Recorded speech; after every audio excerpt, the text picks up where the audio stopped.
Hi guys, Chris Eccles from Empower Accounting here. I'm just going to run through a bit of an update on the 2018 federal budget that was released the other day. So there's a lot that's come out of it, but I just want to focus on the things, the good and the bad things for business owners. There's also a few wins for hipsters and cricket fans, which we'll chat about at the end to try and keep you interested, but yeah, we'll get stuck into it. So first of all, the government has introduced a new low and middle income tax offset. So what this is, if depending on your income levels, so if your income is less than 37,000, you will now get an extra $200 as a rebate at your end of year tax. And if you're between 37 and 48, it increases up to $530. So if you're between 48 and 90,000, you get an extra $530 a year. So there's been a lot of talk in the media about that you get an extra $10 a week. That's not actually the case. You actually only get this $530 when you lodge your tax return. So if you're an employee, it basically means you get an extra $530 refund than what you normally would. Or if you're a business owner, it generally means that you just pay $530 less than what you would for your end of year tax. So a bit of a win there for middle income earners. Next up, so there's been a few changes to personal tax rates. So only minor changes here. So they have increased the upper limit of the 32.5% tax rate from $87,000. That's now at $90,000. So the winners there, so if you're on $90,000 a year, you will get an extra $135 a year in your hand, and this actually is a weekly amount. So people on $90,000 will see an extra $2.60 in their pay packet each week. So you can see that out of the personal tax changes there, that the real winners are people on basically $90,000. So they will receive an extra $665 a year, and the lower income earners below this will obviously receive a bit more as well. So next along, so business tax changes. So this was the key one that I had been waiting for. With the $20,000 asset write-off, it was scheduled to finish at 30 June 2018. So the government has now extended that for another 12 months. So it's now to 30 June 2019. So that is for any assets that a small business buys. The value is less than $20,000, we can write off as a tax deduction in that financial year. So anything over $20,000 goes into what we call a general pool, and it gets depreciated at 15% in the first year and then 30% on the balance every year after that. So that's a win for business owners there, that has been extended. It's also not a bad tax planning strategy as well prior to 30 June this year if you are looking at buying assets and cash flow allows. Next up, we have withholding tax. So what the ATO has done now is they will actually not allow a business to claim a tax deduction for any amounts that have been paid to an employee that you did not withhold pay as you go from, or to contractors that did not provide you with an ABN and you did not withhold pay as you go holding on. So what they're really doing there is really clamping down on contractors just being paid full amounts without providing ABNs and things like that. So it's that might be a big one for business owners, especially that have a lot of contractors and don't chase up the ABNs, purely because, so if you pay contractors, say $100,000 and they don't provide you with an ABN and you don't withhold the pay as you go, if you're on a tax rate of 30%, that means you have to pay an extra $30,000 of tax based on $100,000 of payments there. So that's more of a bookkeeping and record keeping issue there. So definitely one to keep an eye on for sure if you have contractors. So speaking of contractors, the next one.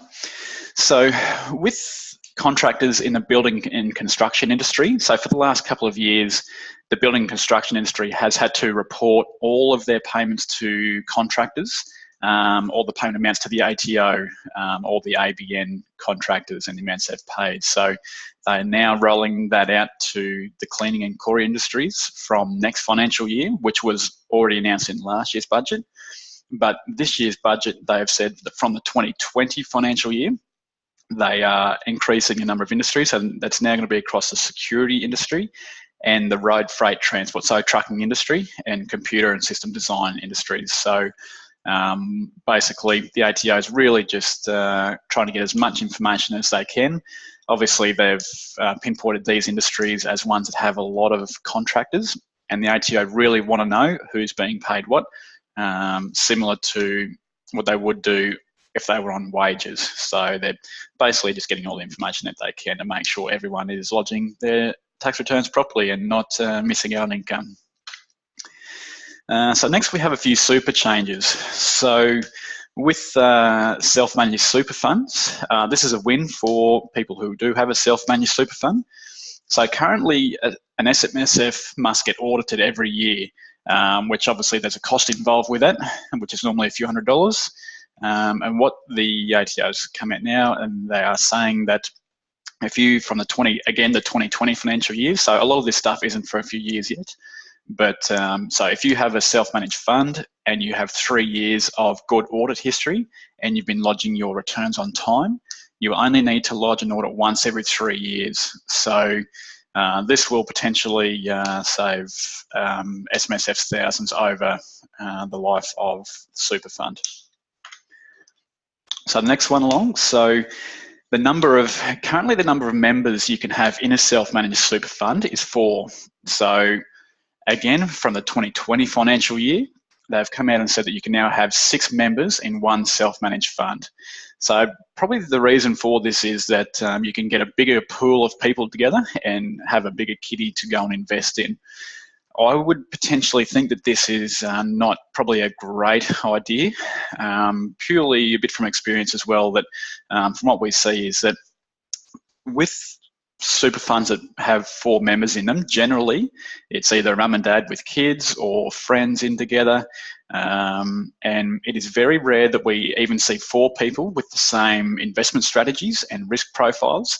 So to increase this to 6 people that would have the same risk profile and investment strategies, I think would be probably very rare, because if you have older members in the fund who are looking to gear down for retirement, that fund needs to have a lot of cash assets, whereas if they have younger members, they would generally like to have more growth assets, which does not involve cash. So the fund itself, again, talking about investment strategies, when you've got a mix of cash and growth assets, chances are it's not going to match your investment strategy and your risk profile. So while it might be good to have a big pool of money in a SMSF, for the individual members, may not be a good thing, but surprisingly they've let this go through, so we'll see what happens there.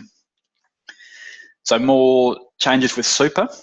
So this relates to insurance in super. So if a super fund has less than $6,000 in it, or the member is under 25 years of age, you do not need to have life insurance in that fund, which is fine. You can still opt in to have an insurance policy if you wanted to. The main concern with this one is that, as well, if the super fund has not received a contribution in 13 months, your life insurance may become inactive. They may cancel the policy. So this may be a potential issue for business owners, because what we have seen is that not all business owners put money into super, generally because they're using their money for business and growing the business and for personal use, etc. So because it's not a requirement by law that a business owner is not on wages to regularly put money into super. So in this case, if they don't put money in for 2 years, if they're not keeping an eye on their super, their life insurance may be cancelled. So it's one just to be very mindful of, especially if you have a good policy in super already. So one just for business owners there to keep an eye on, to ensure that if you're not putting money into super, make sure that your life insurance policy continues. So just some other tax changes here.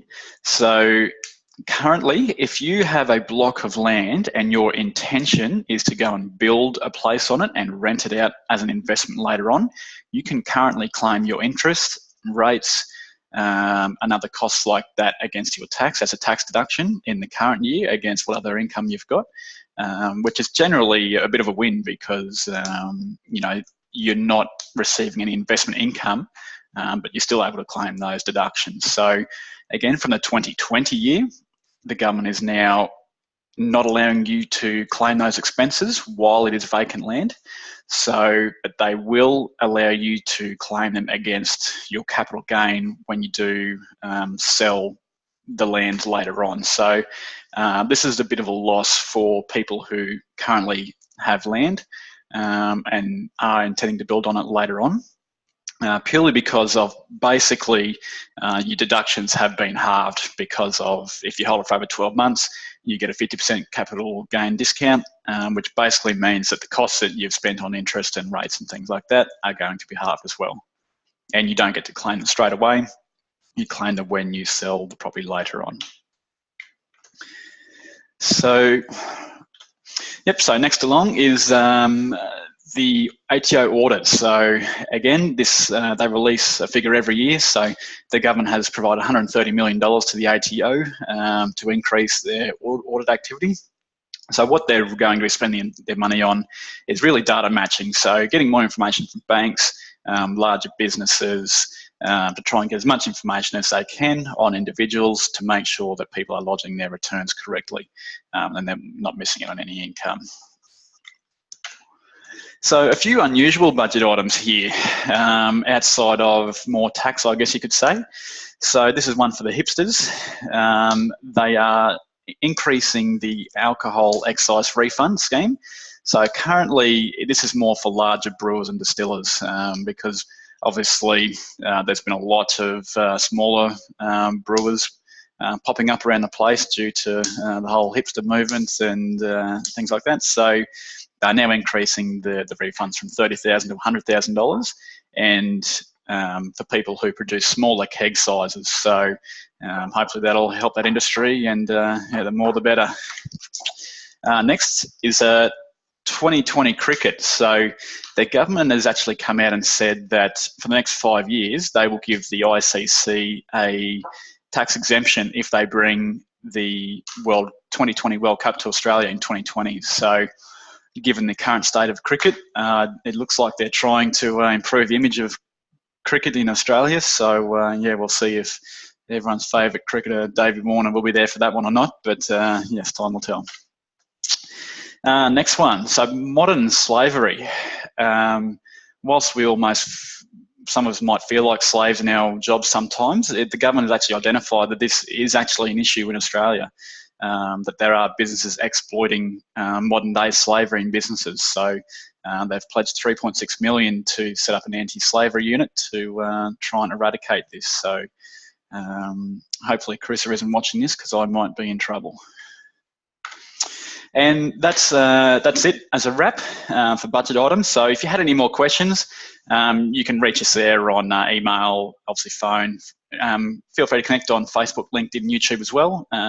We will be releasing updates as we go. So if you have any questions, feel free, get in touch. Otherwise, I look forward to speaking with you soon.